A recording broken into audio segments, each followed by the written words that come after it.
to clean.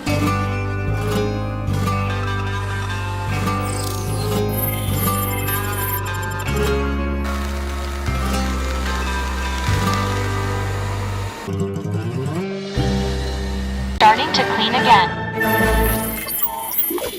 Avoiding an obstacle.